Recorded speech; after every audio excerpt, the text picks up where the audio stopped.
Sierra de Historias, con Alberto Garín.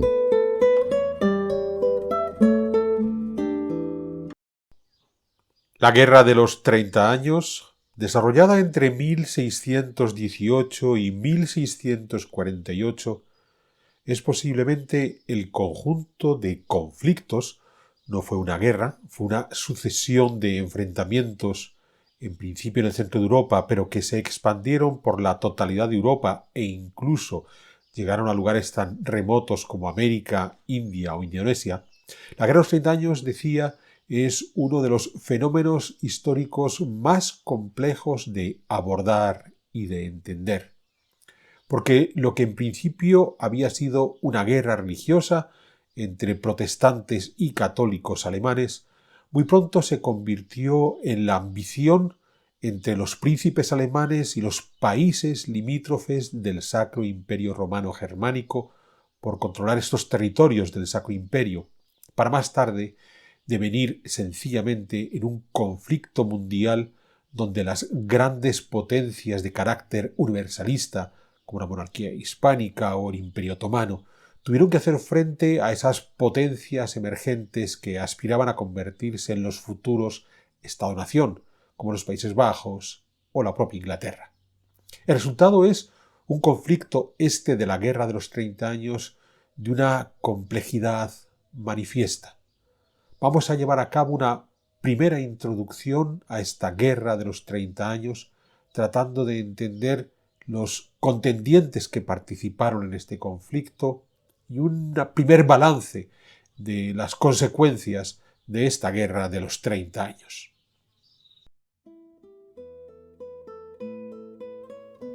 Entre 1618 y 1648, el centro de Europa, en esencia lo que hoy es Alemania y sus países limítrofes, vivieron una serie sucesiva de conflictos, más de decena y media de guerras, que con el paso del tiempo los historiadores han agrupado en torno a un término único: la Guerra de los 30 Años.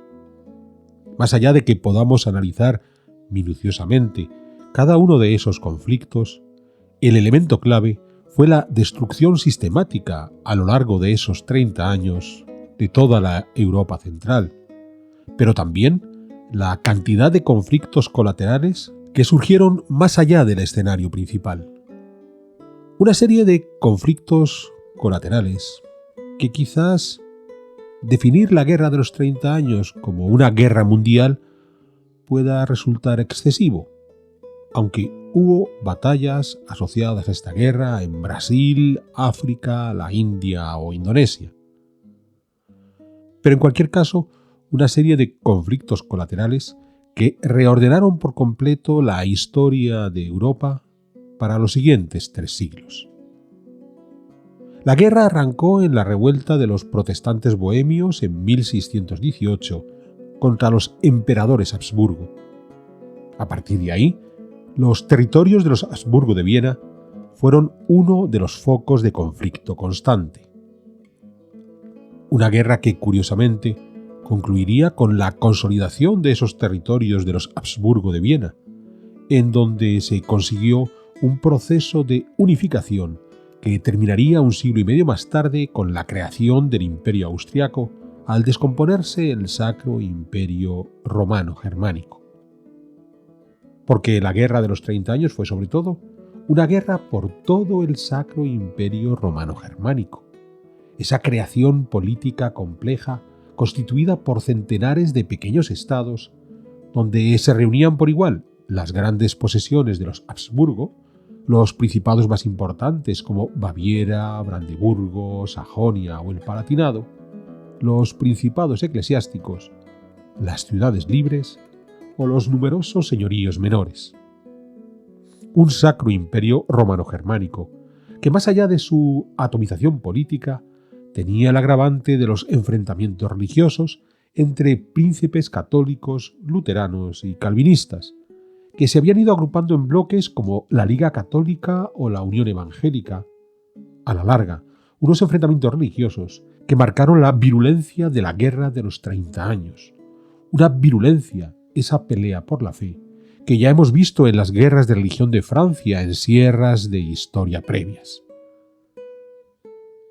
El Sacro Imperio, al concluir la guerra en 1648, siguió siendo una realidad heterogénea y muy atomizada, si bien con dos estados que salieron reforzados: el ya citado futuro Imperio Austriaco y un reino que en esa mitad del siglo XVII seguía siendo un estado menor, el de Brandeburgo-Prusia, pero que estaba llamado a convertirse en la futura Alemania del siglo XIX.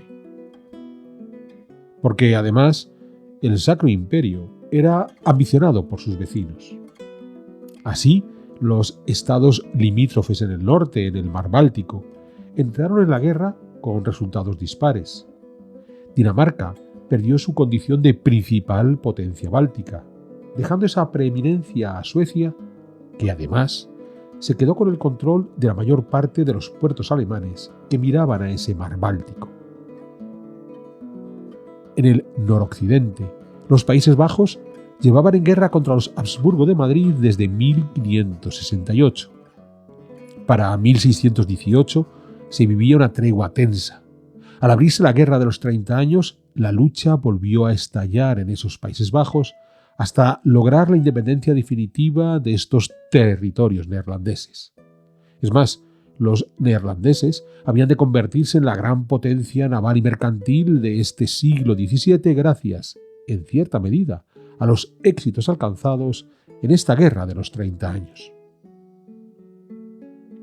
Al mismo tiempo, para mantener ese enfrentamiento con los protestantes neerlandeses, los Habsburgo de Madrid establecieron desde la segunda mitad del siglo XVI el llamado Camino Español, que desde el norte de Italia llegaba hasta los Países Bajos, cruzando bien la Saboya, bien Suiza, para luego remontar el Valle del Rin. Este Camino Español será uno de los objetivos de la guerra hasta lograr su práctica desaparición. En el occidente del Sacro Imperio, más allá del Camino Español, estaba Francia, que recién salía de casi medio siglo de sus propias guerras de religión y que aún estaba reconstruyéndose tras ese largo conflicto. Durante años apoyó a los enemigos de los Habsburgo en esta guerra de los 30 años, hasta que entró directamente en el enfrentamiento a partir de 1635. Hemos de recordar que las guerras de religión de Francia habían concluido en 1598 con la consolidación de una nueva dinastía, la de los Borbones de Enrique IV, que decidieron impulsar su programa absolutista, algo que se fue consolidando a lo largo del siglo XVII con el gobierno de Richelieu, en tiempos de Luis XIII, el hijo de Enrique IV, y sobre todo con el rey Luis XIV, heredero de Luis XIII. La imposición de los Borbones franceses sobre la Europa occidental se considera una de las principales consecuencias de la Guerra de los 30 años. Es un concepto que necesita ser precisado. Es cierto que Luis XIV fue uno de los grandes vencedores, pero su principal éxito habría de llegar años después, con la Guerra de Sucesión Española entre 1700 y 1713, cuando logró instalar a su nieto Felipe V en el trono de Madrid. Pero hasta ahí llegó el verdadero dominio Borbón. Tras la Guerra de Sucesión Española, el Reino de Francia entrará en un continuo declive hasta su descomposición con la Revolución Francesa de 1789. Llevamos varios años produciendo nuestros programas de divulgación de historia e historia del arte a través de Sierra de Historias. Y lo hemos conseguido gracias al apoyo de todos ustedes que con regularidad se han convertido en espectadores de nuestros vídeos. Nos gustaría poder seguir haciéndolo y para ello hoy me atrevo a pedirles su apoyo.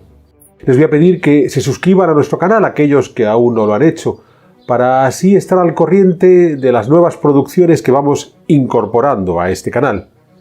Y además invitándoles a aquellos que nos puedan echar una mano económicamente a hacerse miembros de Sierra de Historias, porque esa es la mejor forma de garantizar que podemos seguir adelante con nuestro trabajo, en donde nuestro empeño por lograr una divulgación histórica en la que el arte sea fundamental es la clave.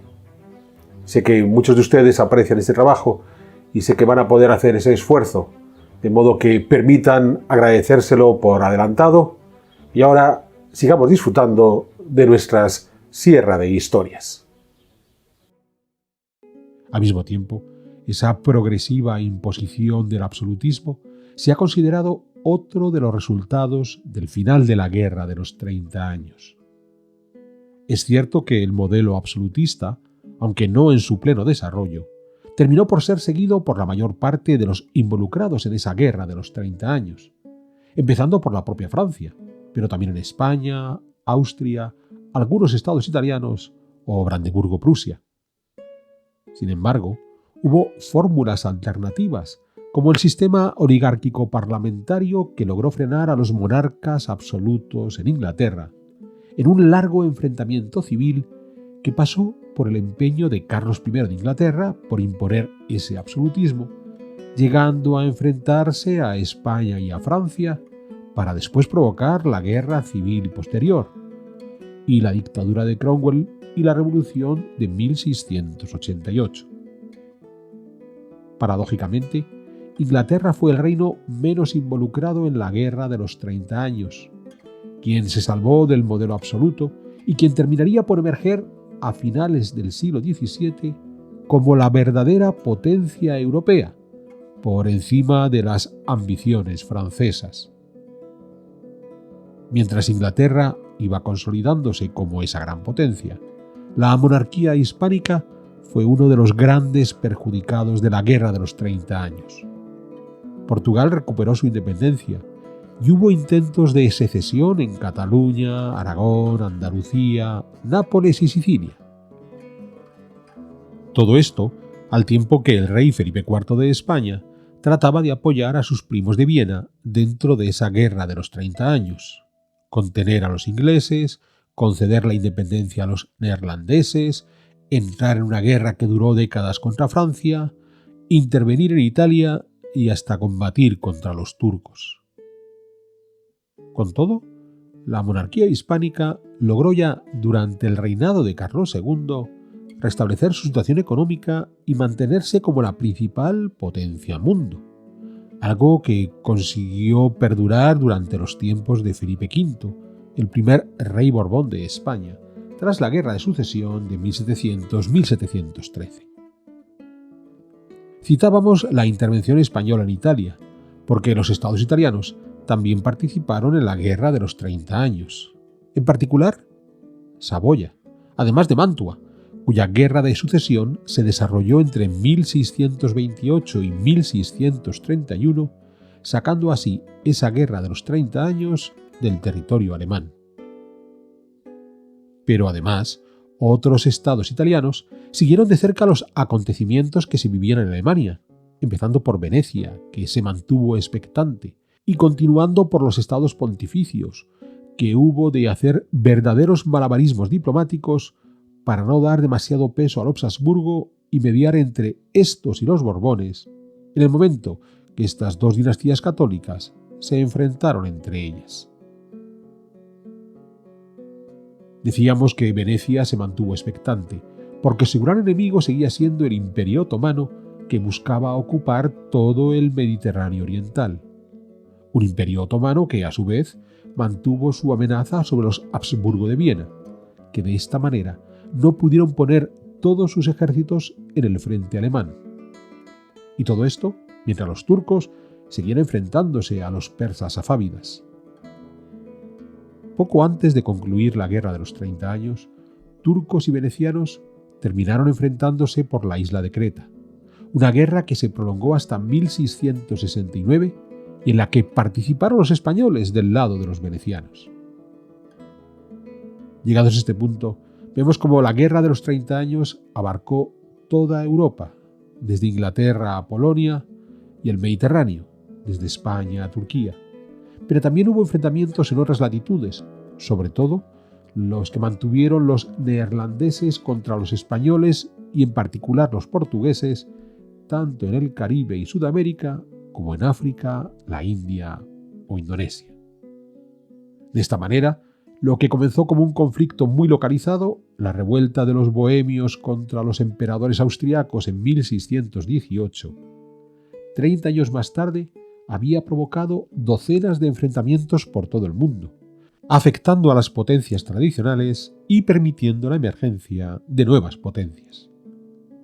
Si hubiéramos de resumir estos enfrentamientos en el momento de la firma de la Paz de Westfalia de 1648, podríamos hablar de la guerra en Alemania desde Austria hasta los países bálticos, de la guerra de independencia de los Países Bajos neerlandeses, de la guerra entre Francia y España que se prolongó hasta 1659, de las revoluciones en Inglaterra que concluyeron en 1688, de las guerras en la mancomunidad polaco-lituana, de la reconfiguración de los imperios marítimos, con un paso atrás para España y Portugal, un claro avance de los neerlandeses y uno más tímido de los ingleses.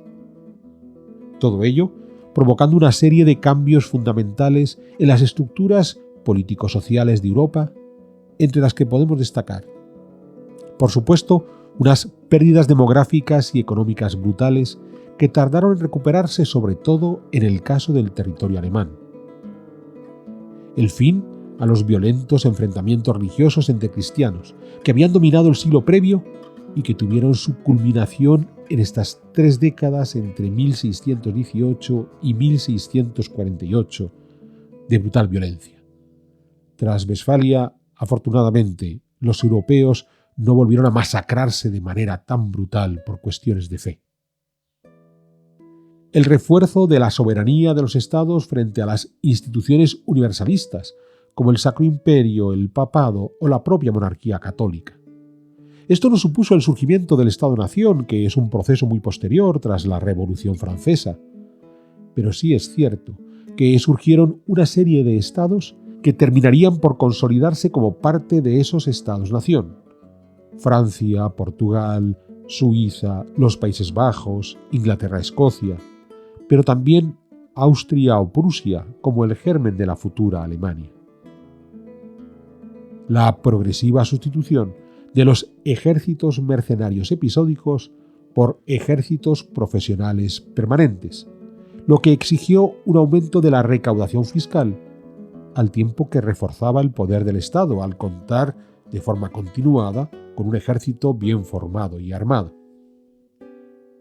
Unos estados que buscaron, con los matices que veíamos antes, la forma absolutista de gobierno.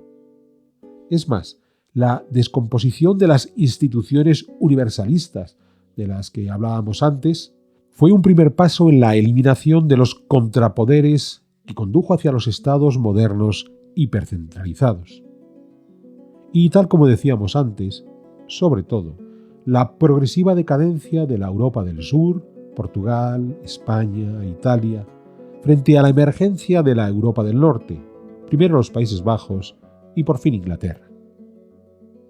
Esta reconfiguración social, política y económica de Europa ha sido vista por buena parte de la historiografía inserta dentro de una crisis genérica durante el siglo XVII.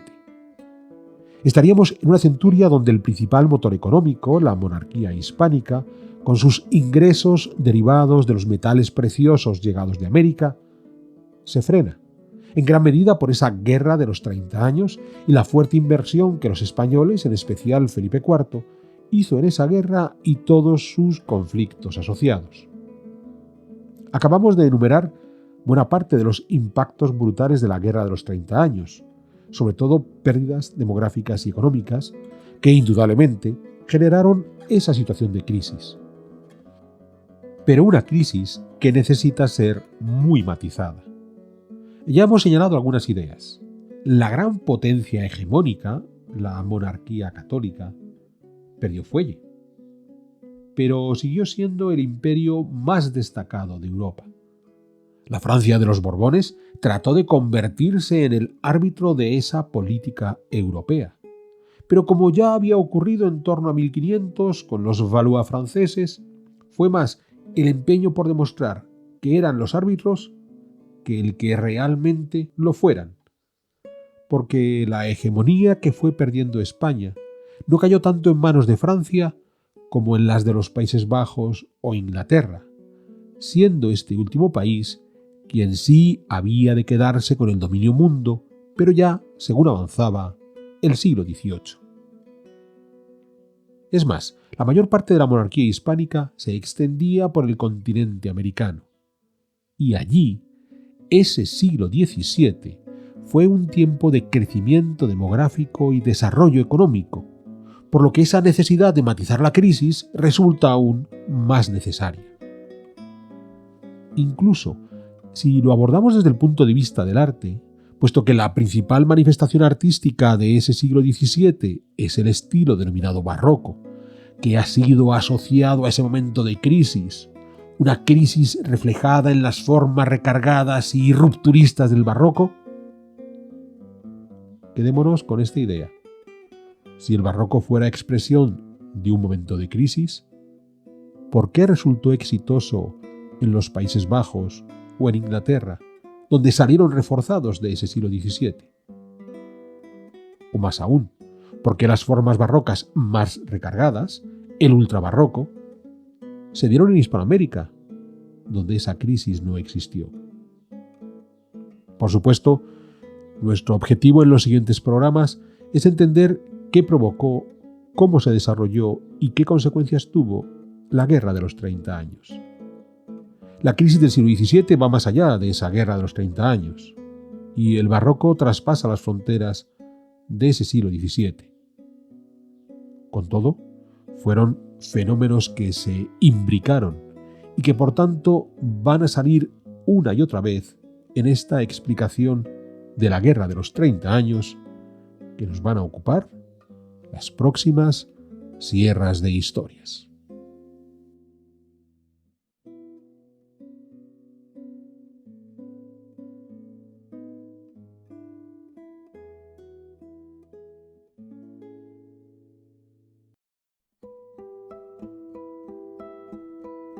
¿Quieres incorporarte a la comunidad de Sierra de Historias?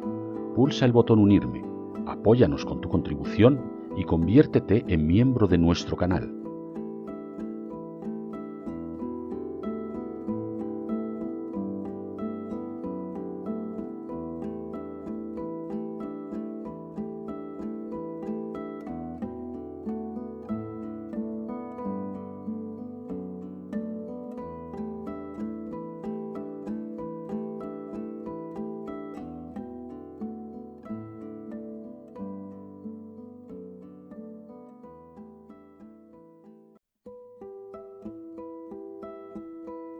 ¿Quieres incorporarte a la comunidad de Sierra de Historias? Pulsa el botón Unirme, apóyanos con tu contribución y conviértete en miembro de nuestro canal.